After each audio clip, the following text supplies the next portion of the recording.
Por sot këtë manifestim ja dedikoj mbesës time, Ylka Berishës, 36 vjeçe, që ndroi jetë në një shtator. Sa më herët që të ndodh diagnostifikimi, aq më e madhe është shpresa për jetë. Gratë e këtij vendi meritojnë më shumë. Shalli ngjyros u pa gjatë mesditës gjithandej sheshit Ibrahim Rugova në Prishtinë. Në patronatin e presidentës Vjosa Osmani u organizua edicioni i 19 i manifestimit tradicional me moton zbulimi i hershëm mbi jetesë. Sot më shumë se kur duhet ta ritheksojmë rëndësinë e diagnostifikimit të hershëm. Çdo kontroll, çdo ekzaminim i rregullt është një mundësi për jetë.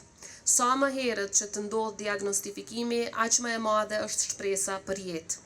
Kjo është arsyeja pse sërish dua të inkurajoj secilën grua që mos të ketë frikë nga kontrolli. Sepse nuk është frika ajo që shpëton jetën, por kontrolli mund të shpëtojë jetën kur ai ndodh herët. Organizimi u bë në bashkëpunim me Qendrën Kosovare për Luftimin e Kancerit të Gjirit Jeta Vita. Drejtoresha e organizatës manifestimin ja dedikoi mbesës së saj që ndroi jetë me një shtator nga sëmundja e kancerit. Por sot këtë manifestim ja dedikoj mbesës time, Ylka Berishës, 36 vjeçe, që ndroi jetë në një shtator. Konsideroj se sot është edhe një moment reflektimi, sepse përkundër përparimeve që janë evidente, ende përballemi me mungesë të stafit të mesëm, me nevojë për më shumë hapësira trajtimi, për bara më të avancuara, si dhe mbi të gjitha për krijimin e një qendre për kujdes paliativ, ku pacientëve tanë do të ofrohej lehtësim i dhimbjeve dhe fund më i dinjitetshëm i jetës.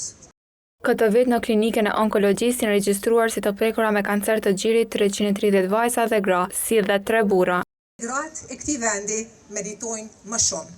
Viteve në vijim do duhej të vazhdonin me ngritjen e vedijes së popullatës, do duhej të kishim një kancerregjistër të mirëfillt, do duhej të flisnim për detektim të hershëm, realizimin e skriningut kombëtar për kancerin e gjirit, diagnostik edhe më të saktë të gjirit dhe testime gjenetike.